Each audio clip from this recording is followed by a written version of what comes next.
Lightning like Steve McQueen. I'm in the fast lane when the light turns green. And I built tough, I ain't nothing but grit. Cause I made rugged blood, sweat, and spit. Yeah, like a horse I fly. Better push yourself in for a bumpy ride. I like to play hard, but I work harder. And I weather the storm cause I'm built stronger. This episode is brought to you by SPI Logistics, the premier freight agent logistics firm in North America.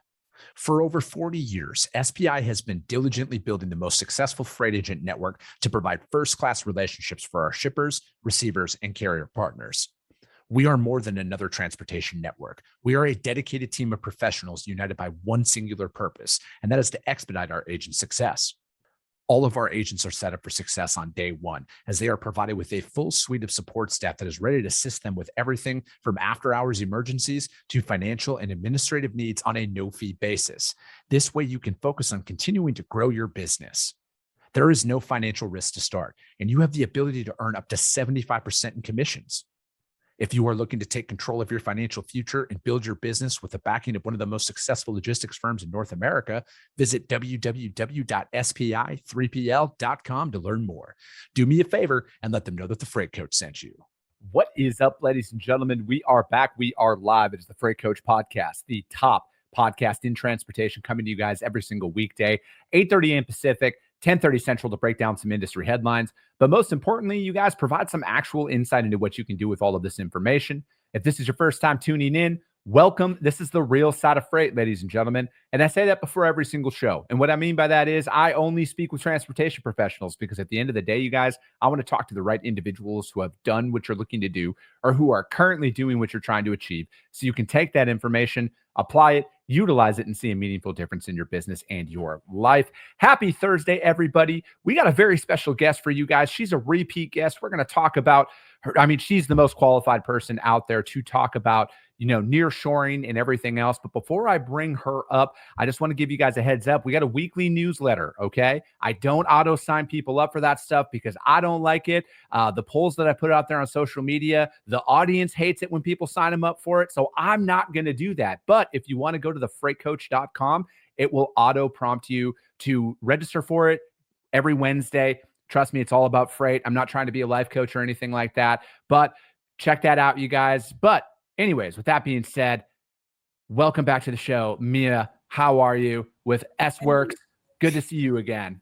Good to see you, Jolly. No, I'm super excited. Thanks for having me again. I think that this is going to be even better this time around. No, I agree, Mia, and it's like, and I think like it's perfect timing as well, because it's, the beginning of the year, a lot of companies are out there reassessing what direction they want to go. And there's a lot hinging on this hypothetical market shift that seemingly has already happened. The recession's over. Everybody should just be hiring nonstop. But for the people that are operating in the real world, they're like, where the hell are all the results? Like, I thought this was supposed to be done, and it's not. But like, there's a strategic way that people can go about building out their teams. And, so like, what are you guys hearing out there? Like, what are the conversations you're having? Are people like, hey, we got to get this up and running now? Or they're being optimistic about it? Or are they kind of taking that slow and steady approach? Yeah, no, great question. So honestly, we're seeing something different than what I had originally expected. Typically, you'll start to see things wean down towards the end of the year when the holidays are picking up.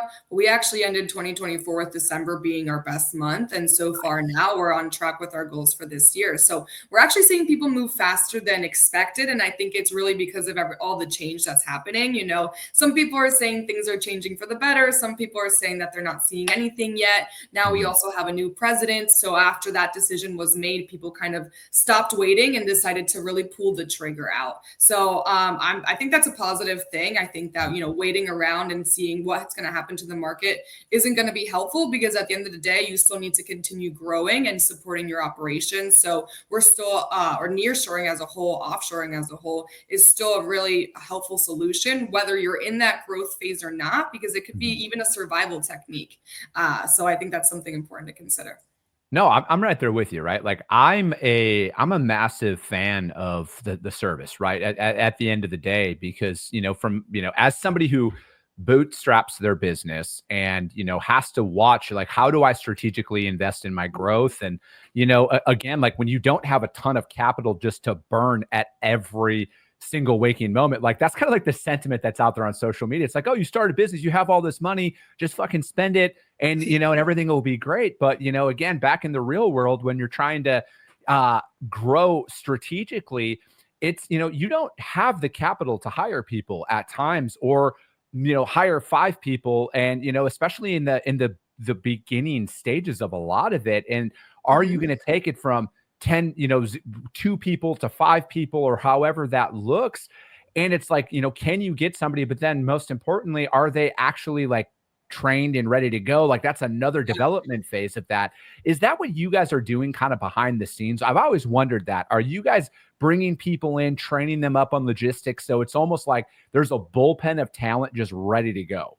Great question. So there's a couple of different ways that one can approach it. We at Sworkz do have what I like to call kind of like an orientation program, where we do have individuals that are there and they're kind of being shaped up. Now, depending on what access, what resources we're able to use in that moment, we might actually have them shadowing, training, and actually forming them up. Or it might just be almost like another vetting process or another filter, and really qualifying their soft skills. Are they asking questions? Are they engaging? Those things that are equally as important as their actual work history. So I think depending on which company you're looking to partner with, they kind of do things a little bit differently. Some I do know are very specific to transportation logistics and have just a robust program around that.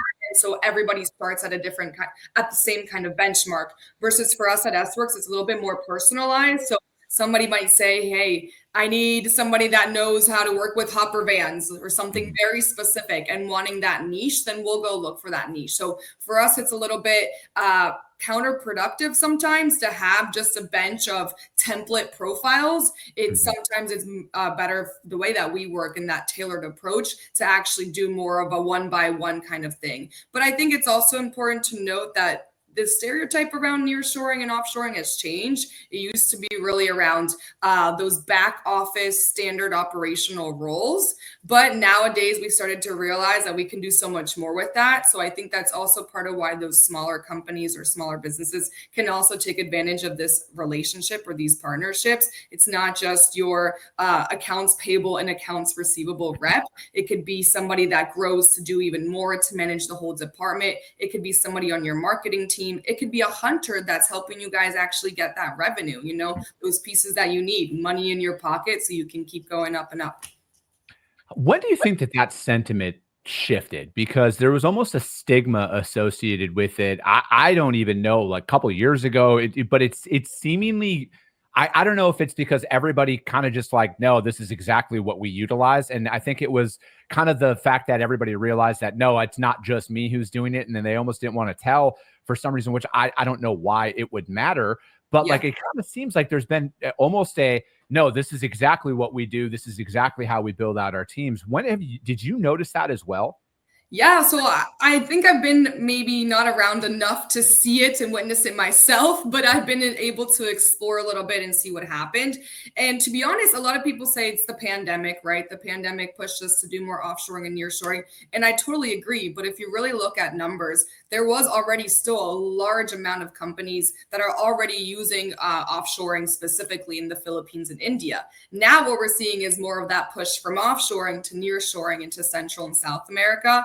A huge piece being just the relationship as a whole with different countries. So, the relationship weakens with China and it starts to strengthen with Mexico. We've been starting to move everything into that area. And now we have a workforce that's more bilingual. So now we want to have more bilingual reps on our team. So accessing South America talent like El Salvador, like Colombia, Argentina, things of that nature. Now people are starting to realize that they need to put their cultural differences aside and, consider these options that at the end of the day they're still going to get the same quality, if not higher. So I think a lot of it is rooted to politics and government. But then as a result, social norms as well, and how we started to look at each other as neighbors and treat each other. I think that's also opened up the doors to be more willing to work with people across borders.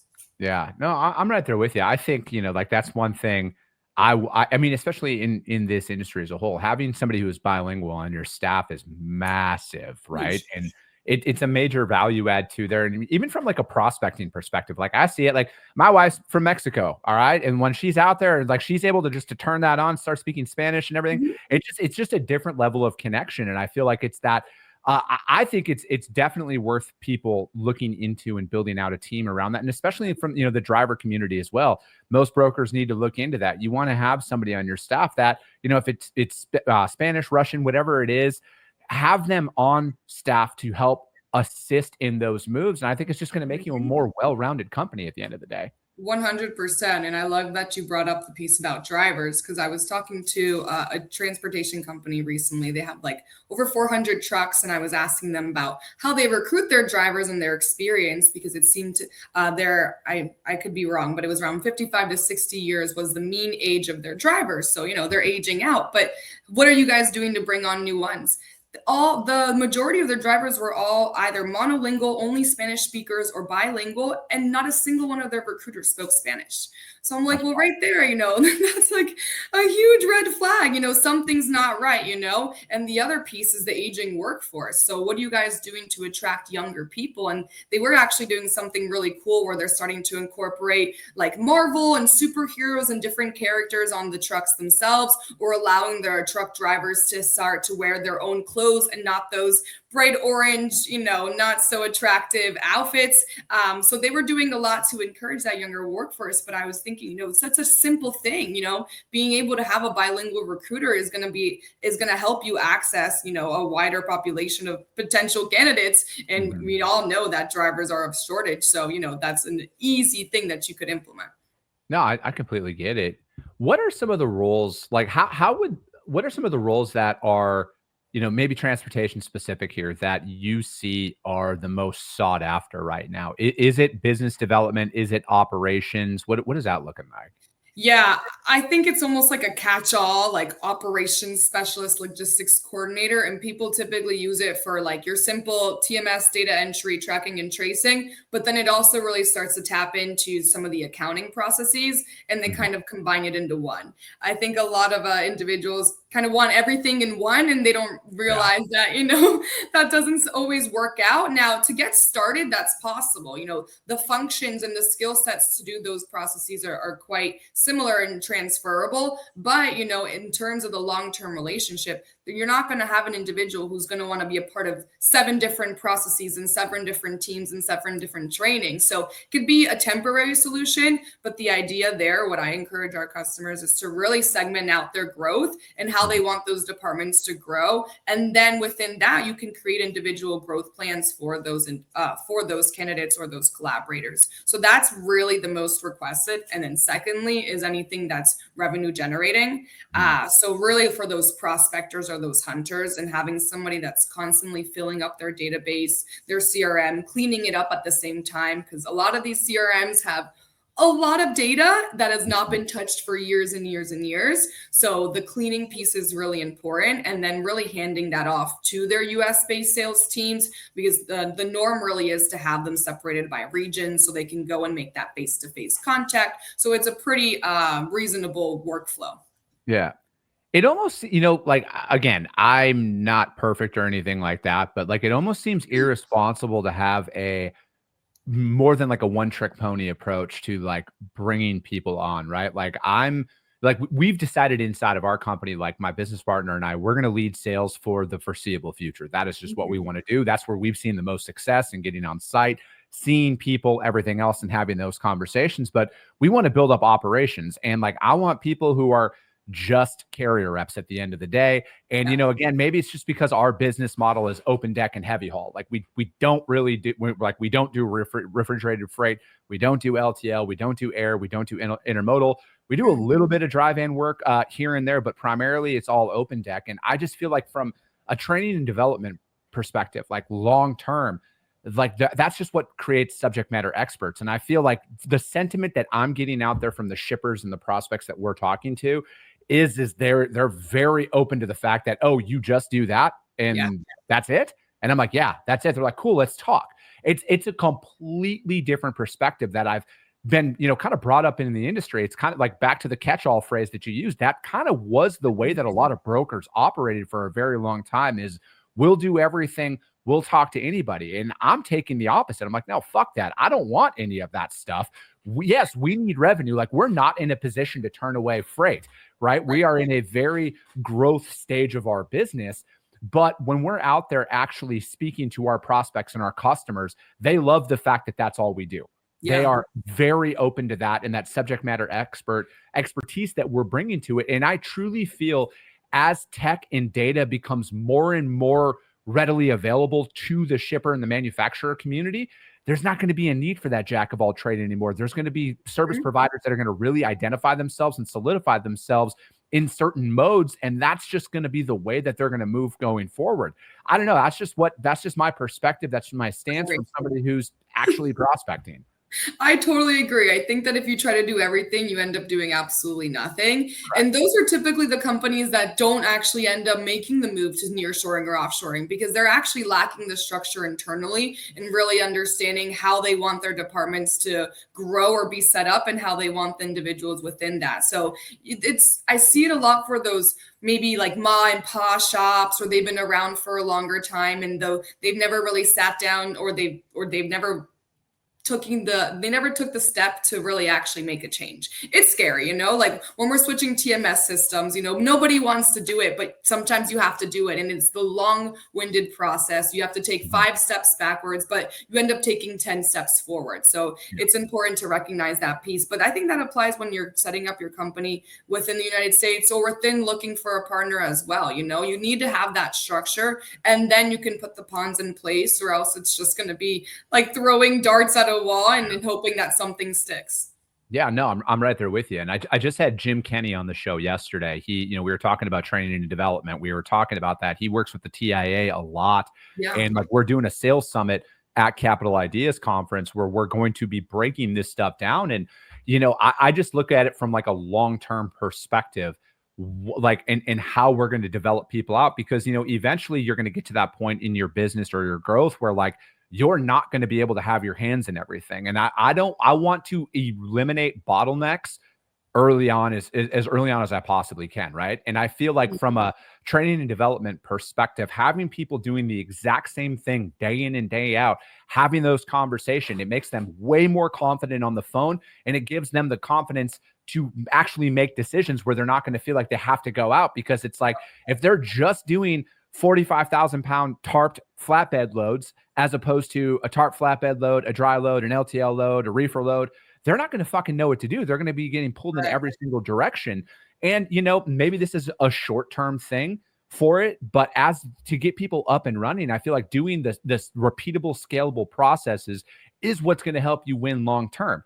And again, I know that that's just what works with me. It's doing the same shit day in and day out. And, we talked about this as well yesterday, where it's like, I make 45 sales calls every single day, cold calls every single day without fail. Again, it's about doing that stuff every single day, because it's like, I don't believe in motivation, Mia, at the end of the day. I feel like everybody can do anything when they're motivated. And those people are like, oh, I made 100 calls the other day.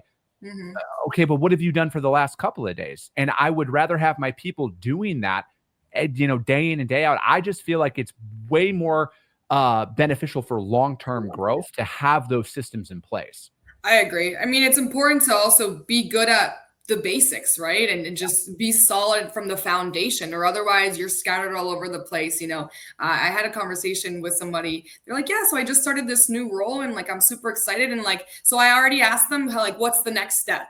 Like, what do you mean, what's the next step? You haven't even done the first step yet. You need to be good at what you're good at, or else people are going to start to catch and say, hey, like, I talked with that Chris guy and he said that he can do everything for me. But when I asked him about this, he had no idea. And now you're starting to lose the credibility before you even get a chance to speak on the things that you do know about and the things that you are confident in. So there's too many competitors in the area for everybody to do everything. Be good at something, be strong at something, have your team members acting the same way, have them specialize. It's kind of like that assembly line idea where, everybody is focused on one item and they're really, really good at that piece. And at the end of the day, we can make an incredible puzzle. But if you have everybody trying to grab different pieces from the puzzle at the same time, that you have hands everywhere, you can't even see the picture of the puzzle, it's impossible.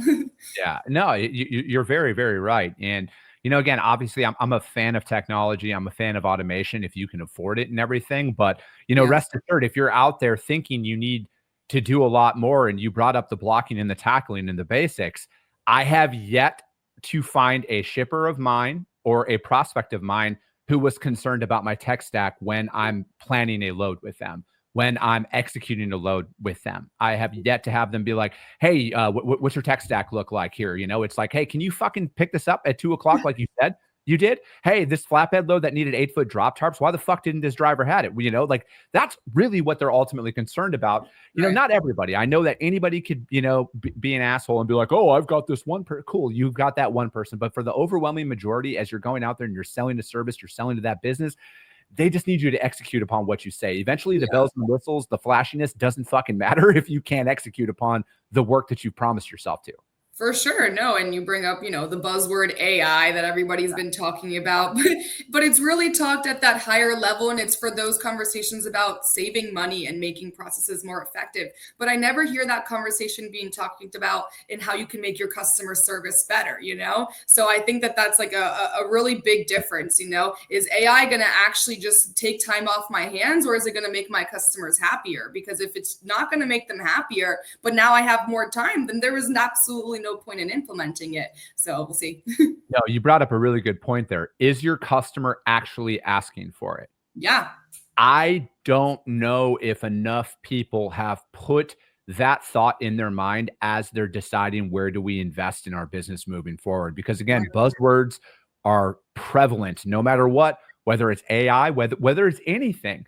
But is your customer requiring that? Does it make your customer experience better? Does it make your carrier experience better?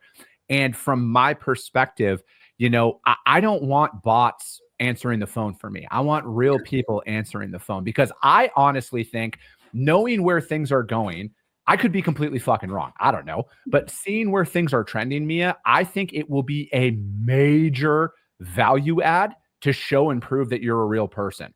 Like, hey, I just want to show up and introduce myself. Or going back to the stone age of knocking on doors. Hey, here's who I am. This is what we do. I think that's what's going. And I think the early adopters of that are going to stand out here, because as everybody pushes automation and everything else, if brokers are employing, air quotes, a bot to make an AI to make phone calls for them, you think shippers aren't going to inevitably put that in place to answer all of their inbound solicitations, no matter what, whether it's the person trying to sell them fucking coffee grounds for their office or vending machines for their break room? They're going to automate all of that. So how are you going to get your workaround? And if you're not able to hold an actual conversation with people, I think that will cause more of a demise of most businesses than I think people are even comprehending right now. I totally agree. No, I totally agree. I mean, people aren't gonna stop existing. The yearning to connect with each other and go and meet face to face is never gonna go away. We're humans, and that is literally the biology that we're built off of. So how are we gonna stand out from everybody else that's using AI? Is still having that human component. Our faces, our names, our conversations. I totally agree with you. I'm a little bit worried as to what's going to happen in the future with AI, specifically with the younger generation and their kind of importance or priorities on actually connecting face to face. We live in such a digital social world, and it's kind of sad sometimes where there's literally studies and reports how children are having problems understanding different facial expressions and how to respond to different facial expressions. So body language is huge. These little things that they're all subconscious, but they play into our relationships and in our engagements with other people. So I think AI is going to disrupt some stuff, but I think that those that still stay behind and stay with that, human piece are going to stand out. Yeah, no, I agree with that. And anyway, that's what I'm banking on anyways, Mia, at the end of the day. I'm banking on that being a very real thing, and making sure that everybody knows that it's a real human being that answers the phone in a lot of those instances. Because, again, reading the conversations, like I think like that's one of my probably greatest strengths as a sales rep out there is when I'm talking to somebody on the phone, I'll end conversations way earlier than some people, because I can just tell that they're fucking annoyed by the tone of their voice, right? Like, I'm not going to go out there and do anything like that, because ultimately my whole thing long-term is I want to create as much of a positive experience with my brand that I possibly can out there in the network, right? I want when people hear Freight Coach Logistics, I want them to have a positive recollection of that. And that's it. Is that going to happen in every instance? Absolutely not. But if we try our best to control that narrative, I know that long term, if the next time somebody else reaches out to them, they're going to be like, oh, Freight Coach. Yeah, well, I remember you guys. Yeah. Not, oh, Freight Coach, fuck you. And then they hang up the phone, because I've been on the other end of that early on in my career. And it is one of those things about reading the room. And, again, I feel like it's way more detrimental to society long term to have a couple 100 million people walking around without a purpose, because I feel like that is where unchecked technology could lead it to. And I know everybody says, oh, all throughout history, there's been these moments. I don't remember a time when there is an actual threat to remove like 80% of the workforce in all industries out of there in a certain amount of time. Because I feel like that's where things are truly trending. I mean, they 3D printed fucking houses. Money, guys. No, it's insane. But I think that it's not going to eliminate jobs, if not change the way that how we formulate them and what kinds of jobs we even need. Now with everything booming in AI, the amount of developers, software engineers, and people in that world that are needed is grown immensely. So, it's a different opportunity. Maybe now we need less people calling on the phones, but we need more people on a computer, checking the phone calls and doing some kind of QA. I'm not sure. I think it's going to change in a lot of different formats, and I think we'll see what happens. But I think the humans are never going to go away. Humans are never going to go away. People are still people. I put myself in the other people's shoes sometimes. And if I got this weird spam call from a robot, would I answer? No, I wouldn't. So why would I expect somebody to answer, one of my robot calls?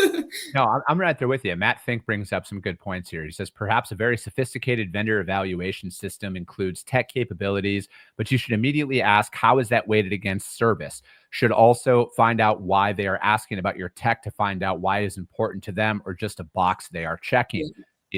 Very, very valid points there in there. And I feel like that's just another thing is you get caught up so much in thinking you need everything to do the job, but ultimately I think I just, maybe I'm wrong with this. I think that providing a top tier product to your customer, whether it's a B2B, whether it's nearshoring, regardless of what it is, that's ultimately what it's going to boil down to, right?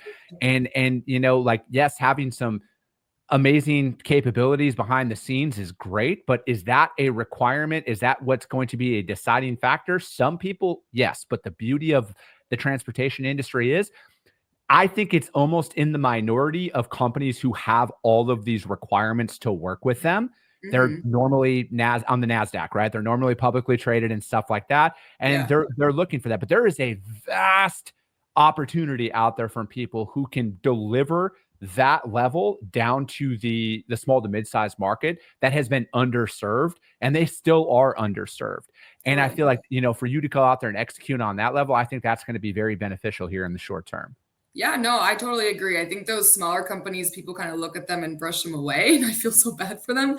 But that's kind of where we start to really shine because of, our personalized piece and that tailored piece. And to Matt's point, I think it's really important to understand why are we asking the questions that we're asking. Tech comes up a lot, and I've had all kinds of answers where some individuals, say, I need them to have this specific TMS experience and that's it, or I won't take it. But at the end of the day, these are transferable skills. Why do you want that specific experience? Is it because you need them to know LTL because you're using that for LTL? Okay, well, that's something else. Or, you have a very specific API that you've created that you need them to be familiar with, or whatever that is. So, understanding the root of that question, to Matt's point, I think it's really important as well. I don't understand how somebody could go to a nearshoring company like yourself, Mia, and say, I need people with this experience, or we can't do fucking train them. Do you not know how to use the system? I don't know, maybe I'm old school, but I have a very unique way of doing things, you could put it. And I want to bring everybody in and I want to train them up myself because I think that my way of doing things is pretty fucking successful in the long term. And I want my team to be bought into that. And I don't know. I think that people might misinterpret what offshoring or nearshoring entails. It's not, hey, Mia, fucking figure out my business's problems for me and then give me the perfect solution. That's just not the way it works. We get that. We get that all the time. I'm sure. No, it's like, we all use Revenova, but we all use Revenova very differently. We all use green screens very differently. So it's preferable for them to come with maybe a blank slate or at least context of the industry and the buzzwords, those kinds of things, but then learning the way you do it instead of having to unteach them a different process and a different flow. I'm right there with you, Mia. I couldn't agree more. Mia, thank you so much for your time. This flew by, as it always has the last couple of times you've been on the show. How does anybody reach out to you to find out more about what you have going on? Yeah, so I'm all over LinkedIn, Mia Mazal. You could also find us at sworkzgroup.com or through this podcast as well. I'm also on Twitter, or what they call X, Mia Mazal. But super happy to connect, and thanks again for having me on, Jolly. It was a blast. No, absolutely, Mia. And if you guys can't find Mia, you live under a rock. But if you can't find her for whatever reason, just hit me up. I'll gladly put you guys in contact with her over there at Sworkz. But that's going to be it for today, you guys. We got a guest coming on tomorrow. As always, if you guys got value in what you heard, subscribe to the show. If you're feeling really ambitious, which you should be after this conversation, rank the show as well on iTunes and Spotify, because that's how we reach more people. Because if you saw value, your network's going to see value as well. I appreciate you guys. I love you guys. And we'll be talking to you soon.